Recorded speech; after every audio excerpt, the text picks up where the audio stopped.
Pisces, hello! Welcome dito sa iyong second week of January reading, January 7 to 14. Maraming salamat po dun sa mga nag-subscribe at matagal lang nakasubscribe sa aking YouTube channel, pati na rin sa aking Facebook page. Yan. Maraming salamat po sa pagsubaybay, pagsuporta ninyo sa aking YouTube, Facebook, Instagram, TikTok. At kung bago po kayo dito, don't forget to subscribe.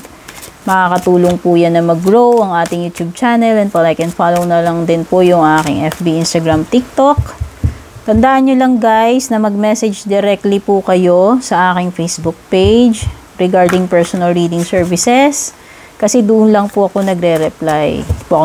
Sa mga comments sa YouTube.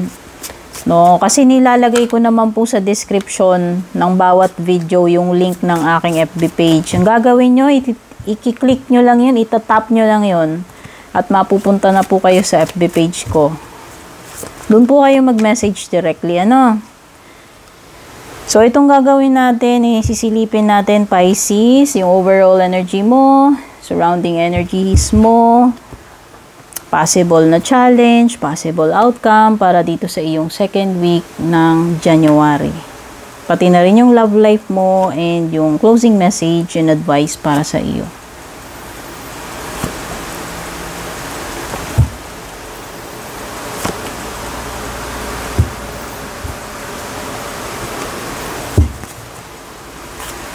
Yung mga free reading natin guys, nagagawa natin yan sa ating, madalas sa Facebook page, abang-abang kayo ng announcement ko doon. Kapag nagla-live stream po ako yan, doon lang po ako nagpapa-free reading. Kasi ang mga personal reading ay may bayad po talaga. Kaya yung mga biglang nagchat-chat sa akin, ano love life ko, ganyan-ganyan. Ay, hindi po ako sumasagot sa ganun. No? Kasi ang mga personal reading services po yan, natural lang na may bayad. O, di ba pag nagpagugpit ka sa barbero, tiway lang ba? Thank you lang ba? Yun, syempre hindi. Serbisyo po yun. Tandaan nyo guys, kapag kino-consume ninyo yung oras ng tao, yung energy, yung resources niya, may bayad po ang mga serbisyo. Siguro naman hindi na nakakapagtaka yun sa panahon ngayon, lahat may bayad. Okay, hindi ko alam, meron bang santo dyan na namimigay ng free araw-araw? Siyempre, ewan ko. Pag nakahanap kayo, nako, maswerte kayo. So, tignan na natin Pisces. O, diba? Oras ang pinag-uusapan natin doon. Uubos ninyo yung pagod, enerhiya, yung mga materyales o equipment ng tao na yun para sa servisyo niya. Natural lang may bayad yun. Diba? Come to the edge. Uy, dumating na yung moment na kailangan mong mag-take ng leap, Pisces. This is your main energy or overall energy for the second week. Masyado ka na sigurong nag-take ng, masyado ka na sigurong nag-stay sa iyong comfort zone. And it's about time to explore new things, to try, to leave your comfort zone. Ito yun, no? Dumating na yung moment na kailangan mo na mag-take ng leap.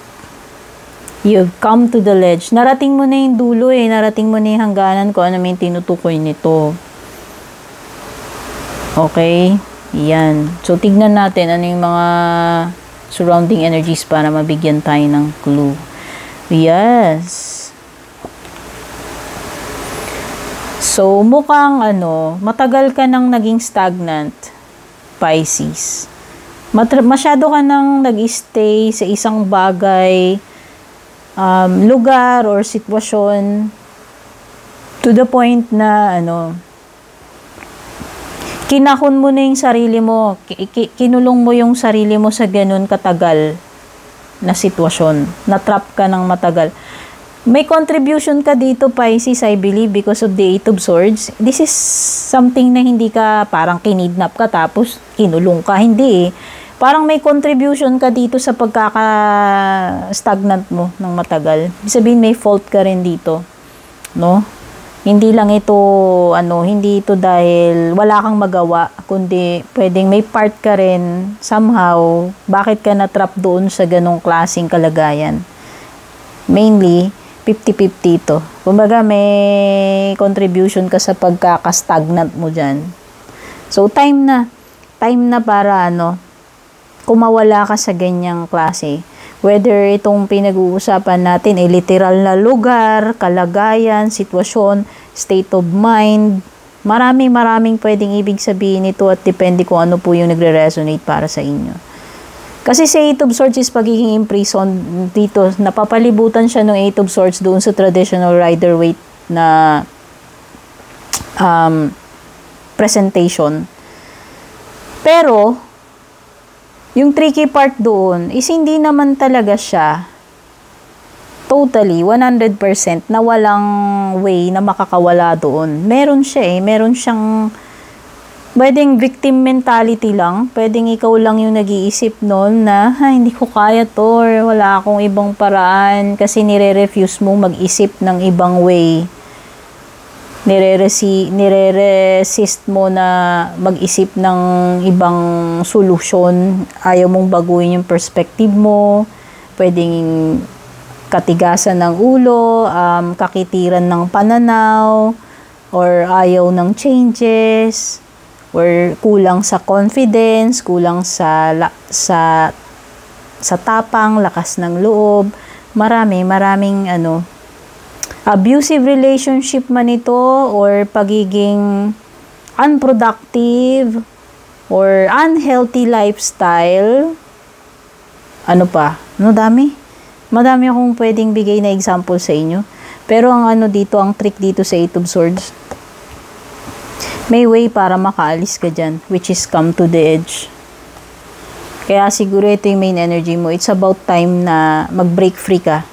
So, ano man itong bagay na to, sitwasyon na kinakailangan mong i-break free, kumawala dyan. Ikaw ang susi. Ang pinaka-clue dito sa Eight of Swords, ikaw ang susi sa pagkakalaya mo dyan. Ikaw din ang magpapalaya ng sarili mo. Nasa sa iyo, Pisces.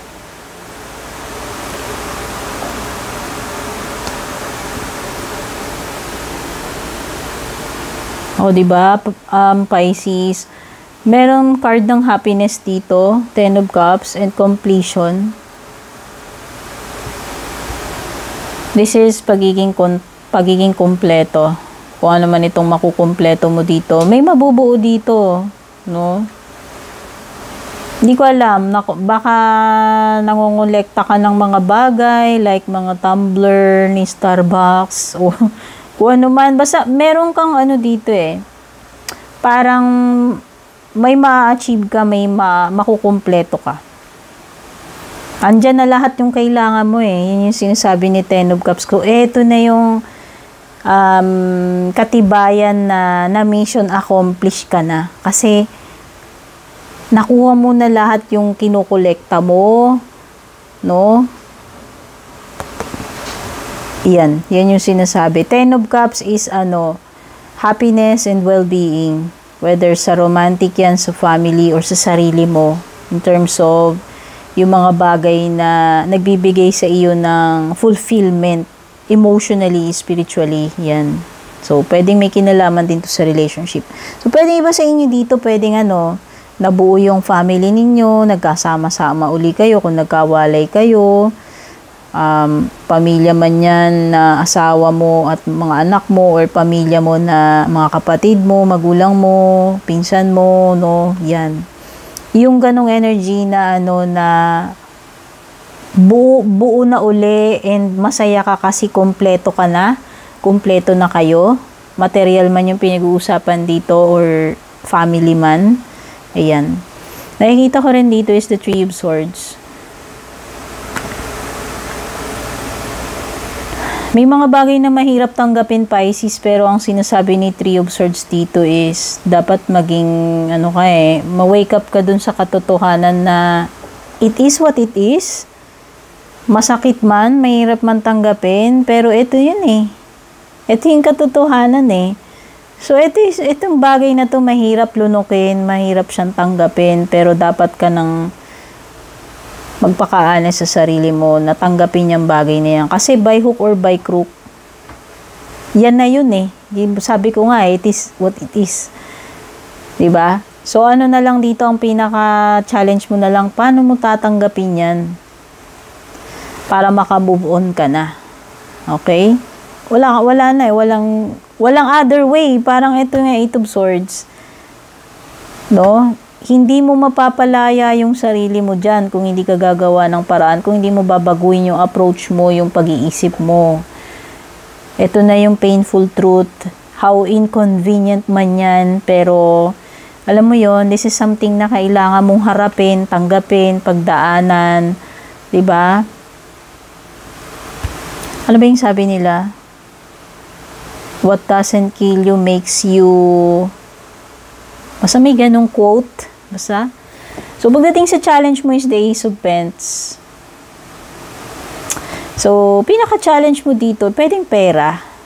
Okay? Kapital, pauna, or paano ba? Resources, pwedeng yun yung problema mo. Kaya hindi ka makapag-start. Siguro may bagay kang gustong-gusto mong simulan, pero yun na nga kasi pwedeng kapos ka sa financial, or kulang pa yung mga materyales mo, yung ingredients mo, yung mga kailangan mo para simulan yung bagay na yan. So, pagdating dun sa area na yon, yung resources, yung financial, pwedeng yun lang naman yung problema mo. Pero, once na matik mo na yung box na yan, ibig sabihin, once na magkaroon ka na ng budget, ng pera, ng means, ng mga resources, materyales na yan, walang problema. Magagawa mo yan. Yun na lang. So, that is something to work on. Yun yung pinaka-ano mo dyan. Challenge mo na lang. At least material lang ang importante doon, di ba? Nagagawa naman natin ng paraan yung pera eh. Kung magsisipag tayo, may kikitain tayo, makakuha tayong pera. Pero yung time, yung mga ibang bagay na hindi kayang bili ng pera, yun yung mahirap. At least ito, di ba? Alam naman natin, Diyos ko, sino bang tao yung walang problema sa pera? Lahat naman, kahit naman milyonaryo, siguro naman may mga something kuning-kuning pa rin yan na ikinaka-stress about money. Sasabihin na natin. So, yun lang. Nakikita ko dito yung challenge mo lang naman right now is wala kang pwedeng kulang. Kapos dun pagdating sa department ng financial at saka sa resources, pwedeng doon ka lang kinapos. So, pwede namang gawa ng paraan yan, no? And when it comes to your possible outcome, you have the Moon, Pisces, this is you. Card mo ito, nire-represent. O, nakikita ko